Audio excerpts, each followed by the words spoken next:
I did not study insurance. My undergraduate was actually chemistry and mathematics. But to so I am a scientist by training. Yes. And then after going through the chemistry and mathematics training, yes. I also went for another training in computer studies. Yes. So basically, I'm a scientist by training. And at the time, I started working at a pharmaceutical company. You know, every chemist starts by working at a pharmaceutical company. That is the first place. So I did that yes. for a few months. Yes. And then I got a job as a trainer in an ICT company, where then I was trained as a trainer. Yes. And then I was training ICT packages and professionals. I'm also a Microsoft certified system engineer. Wow. Wow. And many other ICT qualifications. Yeah. Yeah, so now what led me to insurance, you know, having all this background. Yes. ICT was very exciting and interesting, you know, just yes. knowing the trends, and you know, it moves very fast. Yes. But then something caught my eyes. There were agents, insurance agents, who used to come to our place of work. Because where we were at the ground floor, and yes. then there was an insurance company at the first floor. They had to start from the... So they used to come. And I would see my colleagues actually running away. Wow. You know, saying, ukimwona, mwambie nimeenda class. You know? Yes. And then one day it just caught me and asked, why do people run away from insurance? What is so bad about this insurance? They are going to imaginary classes. Exactly. Yeah. So I thought, let me listen to this insurance agent. Yes. Maybe there is something just off about insurance. That's true. And I remember I engaged the insurance agent. Yes. You know, I dug deep. Of course, some agents don't know the deeper bits of it, yes. but I engaged. And then I asked him, if it is this good, yes. why don't customers buy? And he couldn't also answer me, why don't customers buy? So in my mind, I'm very inquisitive and curious. Yes. By nature, I did not allow my baby curiosity to disappear, because everybody was born with curiosity. That's true. But some people keep theirs. Others it dies. Others it dies, depending on the environment where you expose yourself. True. So my curiosity is still alive. And so I asked, I want to understand, if what this guy has told me, yes. it sounds a very good thing. So why don't Kenyans want it? Yes, why are they going to imaginary classes? And then it also coincided at a point where I was also tired of my job. You know, I had done it for 5 years and I was feeling the training the one, ceiling. or Yes, the pharmaceutical? The training one. Oh, you did training for 5 years? Yes. Pharmaceutical, how long? 3 months. Wow. Yeah. And so I had hit a ceiling because I had gone to the highest level in that particular organization. Yes. And the next level was to become my boss, to take my boss's position. And, you know... Your boss could not allow you to take his or her position. You can't take your boss position. So it is either you exit, or you remain wherever you are. Yeah, and so at that point I was also in that situation, searching. I was in a searching mode. And I was reading books about sales. A lot of books. I read Zig Ziglar. You know, from nowhere, I just started reading Zig Ziglar. Has a lot of wisdom. Yes, I was reading Brian Tracy. And so I was like, I need a sales job. So when my sister is the one who resigned for me, she's the one who actually wrote my resignation letter in that company, because she was very tired of me keeping on complaining that I'm done with my job. And so I bought a policy from that guy. How long ago before you resigned? Hey, it took like, before I resigned, after buying the policy, it was like 2 or so years. Yes. What did he do that convinced you to buy insurance, and which policy did you first buy? No, he was very smart. I was expectant. And so every time he would, I don't know whether he used to time me, but when I was walking into the office, he was the first guy to see me walking into the office and say, wow, you look so so smart. You know, when you get that baby, name them after, he gave me some name to call my baby. Yes. And you know, when you're pregnant, yes, not many people say you look good. yes, not many people actually want to speak to you.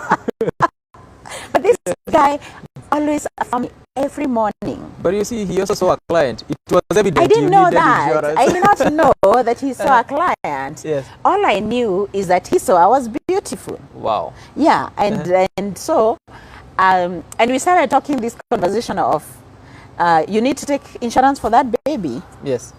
And so I go to my husband and I tell him, you know, we need to take insurance for this baby. And he's like, no, wait for the baby to be born. Did you have even an HF by then? Yes. I was working, and we even had the office insurance. Yes, but that was because it was mandatory, of course. Yes, because it's not me who bought, it's the office. Yes. It's the organization that bought the insurance. Yes. Yeah. However, somehow, I think my husband and I had got into an investment, you know, the money market investment at that moment. But we hadn't bought insurance as per se. Yeah, so we had some financial literacy. Yes. Yeah, because we used to read a lot and we used to plan you know, immediately when we got married, we did our 5 years plan. And that's how we were able to get into these investments. That's really amazing. Yeah. So I go and tell him we need to take an education policy. And he's like, oh, okay, tell me more. So I explained to him, of course, I'm not getting all the but you're using notes from the guy who was selling to you. And he said, let's wait for the baby to be born, then we can buy. So as soon as the baby was born, then I told the guy, now we are ready for the insurance. Now there was a problem. Which one? Because now this was a guy who was making me feel beautiful. Okay? Yes. My husband had another guy, the one who had sold him the unit trust. Oh, yes. You know, the investment. Yes.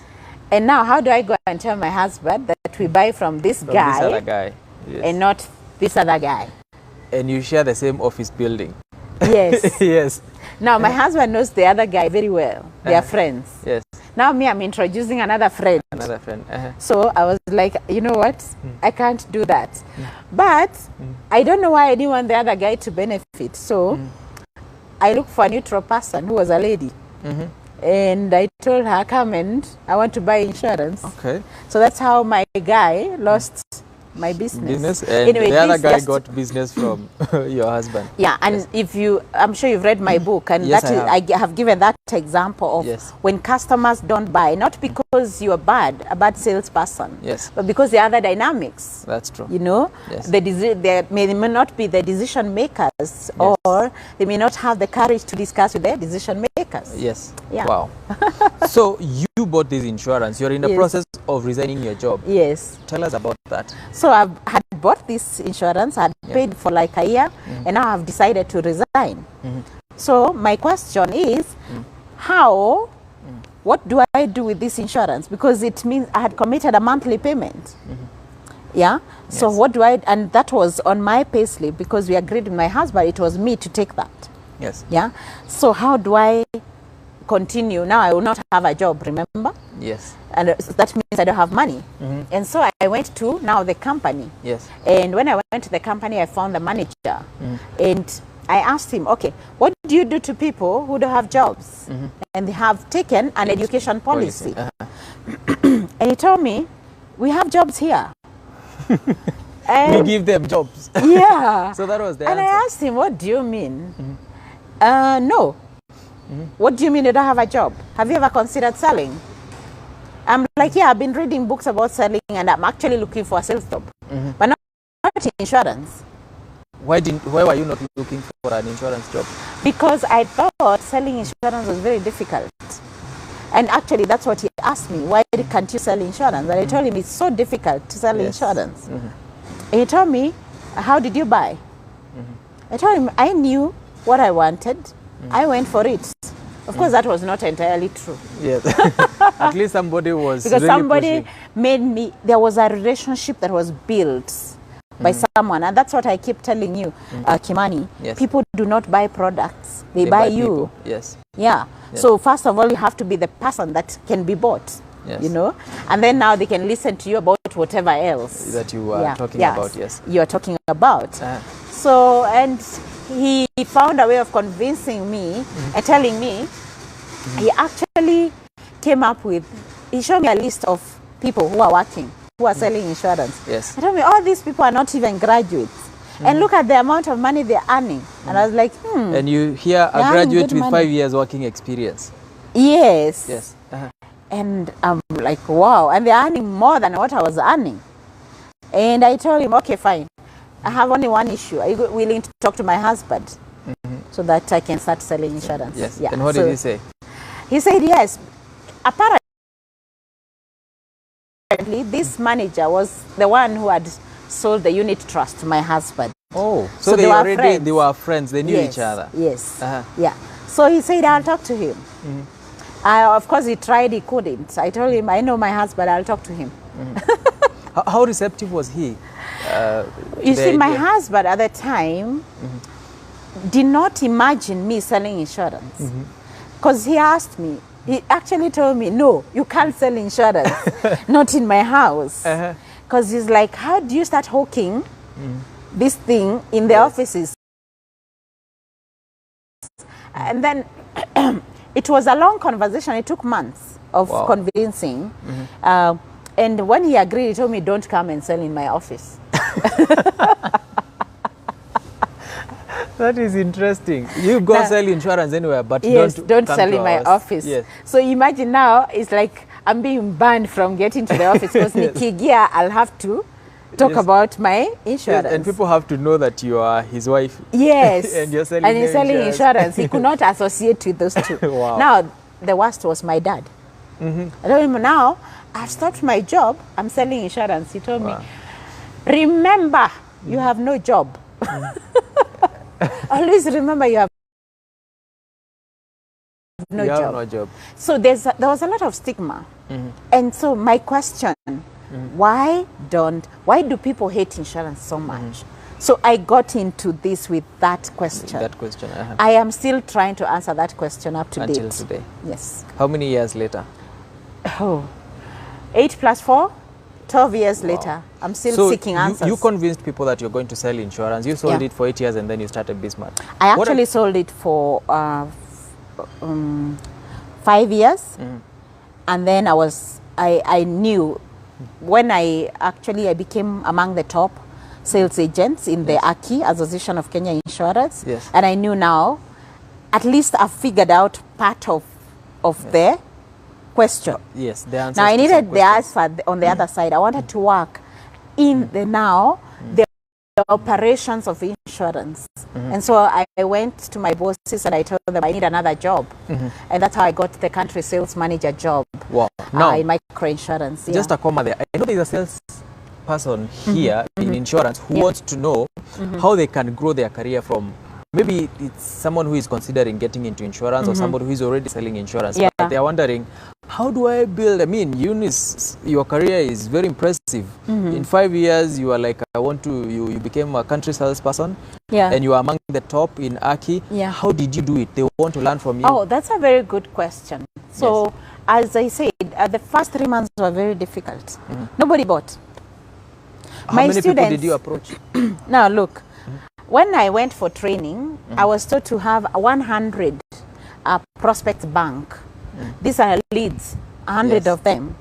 I had actually 150 because I was already worked. My students, I was training students who are working in KPA, KRA. They were working. Yes. They had money. They had money. Yes. And so there was no shortage of names. Yeah, people I know and I have taught. You know, for 5 years. We just call them and then of course people in church who I have fellowshipped with. Yes. So I had and the list was building. I think I got even to 250 before 3 months were over. But do you know what? Nobody bought. Why? And you know what they were doing? I call them, I tell them, hey, I'm Eunice, your trainer at IAT. But I want to let you know that I've now started selling insurance. Insurance. Okay. Okay, I'll call you back. I was never called back, and when I called, my call was not picked. Wow. How did that make you feel? That made me feel terrible. I felt lost. I felt, is it me or is it the product I am selling? When I was a trainer, they called me Miss, Madam. Yes. When I called, they stood. They did not only pick my call, they stood up to pick my call. Yes. Now I'm calling, they don't pick. Wow. So clearly there was a problem. Was it Eunice or was it whatever you were selling? The product. And I knew it must be the product or the industry. So 3 months, no sales. You know sales. that this is not meant for me. I need to go back to training. Such thoughts never came to you? No, let me tell you, one of the worst situations. Or even your husband never encouraged you to quit? One of the worst situation is, one of my colleague came and told me, sasa wewe, hii urembo yote, na hauzi. Tears just dropped. Wow. The hot tears. Ladies know when that hot tear drops, what it means. Yes, it just dropped. So it was very hard. I felt I was having an identity crisis because I never knew who I was anymore. Because now my husband has allowed me to sell insurance, but not earning. Why are we paying a house help? And I told him, wow. That question itself, where are we paying a house help? Yes. How did that make you feel? Like he wants you to go and now become of course, the house help. I fired the house help. Oh. Yes, because I was told it is my responsibility to pay. Wow. How old was your son by that time? My son must have been 2 years then. So he was still not going to school? Yes, he was 2 years. And here, you see, the agreement, even from the beginning, I'm the one who was paying the house help. Yes. Okay? Yes. I mean, according to our plans. Yes. I take the role of paying the house manager and a few, you know, like the home, you know, making the home good. Yes. You know? Now, I can't pay the house help, my friend. It's been 3 months. Yes. So I had to fire the girl. And it is you who resigned. Yes, it's me who resigned. And, you know, he you know, the way your husband is almost saying, you know, I can afford to pay you when you're staying here. Instead of going to... I saw now people are being paid salaries. Wives are being paid salaries. There's a judge who says that. And people are asking, how will appraisals be done, firing, you know, contract terms and all those kind of things. Yes. So anyway, so what I would do, because now I don't have a house help. Yes. In the morning, I would take my baby. I got a mama. She was retired. Yes. I am still looking for that mama. If anyone knows that mama, I want to meet her. Yes. Because she really was helpful. We called her Teacher Mimi. Wow. In the neighborhood. Yes. So Teacher Mimi, I would take my son to Teacher Mimi. Teacher Mimi was teaching my son songs and, you know, the Bible verses. And then at 4, I would come and pick my baby so that we go home and cook and clean up the house. Wow. Yeah, and yeah, somehow that's how I managed. So your first sale came after how long? My first sale came on my 4th month. Yes. And you know what? They came 5. Wow. When they how much did you make? 5. It wasn't a lot because it was small sales. Yes. At least it was 10,000. It gave me 10,000 per month. Yeah. But what is important is that my first sales came from unexpected quarters. Because now with my baby and no house help, I started prospecting within the estate. So I would go to the shops around there. Yes. My very first sale was a couple, and they're still there, and I'm sure maybe they are watching if they are. Yes. And they were selling milk. Wow. And every time, you know, because everybody else has rejected me, I would just go and sit there and I would tell them, you know, I can help you manage your money better. So one of the things that I did was to learn financial management. How do you manage your money? Your money. So, and I would go and sit, you guys, how much are you making every day? How much are you spending? Yes. And we realized we were spending almost more than what they were making. Wow. And we came down to, what can we cut in this budget, in this daily budget? Yes. We're not earning much. It was just, you know, a normal kiosk. Yes. Yeah. And what do we cut? And we would cut some things that were that were not necessary. And you know, we cut to an extent that they were able to pay 4,000 shillings per month for their kids' education. How much was your commission? When they paid 4,000, I was earning about, I think, 1,000 bob, 1,200. Which was not for a that bad policy, money. and it was monthly. Yes. Yeah, and now combined with these other ones that came. So I sold 5. My salary started at about 10,000 at that point. That is the 5th month. On the 5th month, I earned 10,000 shillings. Wow. Yes. And then how did you now grow it from 0 in 3 months, 10,000, and then to top salesperson? Do you know, in that very year, I qualified for Aki. Wow. What makes one get qualified? At that point, in that year, Aki, you needed to qualify for Aki, you needed to do 30 policies, 30 individual life insurance policies for the year, and up to 1.8 million annualized premium income. Meaning the total premium, you have sold. Per year. And I was able to do 30 policies in that year. Wow. And 2.1 million annualized premium. You went beyond the qualification. Yes. Wow. In my first year. What did the naysayers say? Unfortunately, I don't listen to what they say after I'm successful. After but I remember what they said before. They told me, hii kazi iko na wenyewe. Easy, I'm a graduate. You're not one of them. Easy, I'm a graduate. Yeah. Wow.